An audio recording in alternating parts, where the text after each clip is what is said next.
Hace algunos años decidí aventurarme en un viaje solitario a la imponente montaña Kailas, ubicada en el Tíbet, considerada sagrada por muchas religiones. Había escuchado innumerables historias sobre su misticismo y los secretos ocultos que albergaba, pero nunca pensé que mi experiencia en aquel lugar se convertiría en un verdadero encuentro con el terror. Llegué al pequeño pueblo de La Paz, en Bolivia, desde donde emprendí la travesía hacia la montaña Kailas. Durante el camino conocí a un guía local llamado Alejandro, quien me advirtió sobre los peligros y las leyendas que rodeaban a la montaña.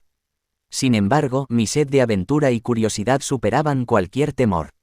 Después de varios días de caminata agotadora, finalmente llegamos al pie de la majestuosa montaña. La sensación de estar frente a semejante maravilla natural era abrumadora. Alejandro me explicó que, según las leyendas, la montaña estaba habitada por un ser ancestral, conocido como el ser de la montaña Kailas. Se decía que era una criatura gigantesca, mitad hombre y mitad bestia, con un poder inimaginable. Intrigado por la historia, decidí seguir a Alejandro en una expedición nocturna hacia las profundidades de la montaña. Armados con linternas y equipos de supervivencia, nos adentramos en un laberinto de cuevas y pasadizos subterráneos. El aire se volvió más denso y el silencio se hizo ensordecedor. De repente, escuchamos un ruido siniestro resonar en los oscuros corredores. Alejandro y yo nos detuvimos, sintiendo cómo nuestros corazones latían con fuerza. La sensación de ser observados nos invadió, y un escalofrío recorrió nuestra espina dorsal. Continuamos avanzando con cautela, cada paso cargado de una tensión insoportable. Cuando alcanzamos una enorme sala subterránea, nuestros ojos se encontraron con una visión que heló nuestra sangre. Frente a nosotros, en todo su esplendor, se encontraba el ser de la montaña Kailas.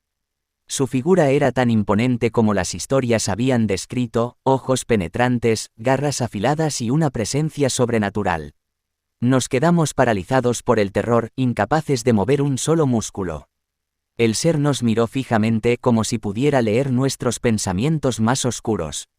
Su rostro reflejaba una mezcla de ira y curiosidad. Fue en ese momento que comprendí que estábamos ante una fuerza primordial, más allá de nuestra comprensión humana. Nos dejó vivir, pero con la advertencia de nunca revelar lo que habíamos presenciado.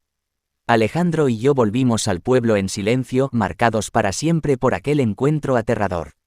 Juramos guardar el secreto, pero el miedo y la pesadilla nos persiguieron en cada momento de nuestras vidas. Hasta el día de hoy, cuando cierro los ojos, puedo ver claramente la imagen del ser de la montaña Kailas. Su presencia me recuerda que hay fuerzas en el mundo que escapan a nuestra comprensión y que, a veces, es mejor dejar los misterios ocultos en la oscuridad de la montaña.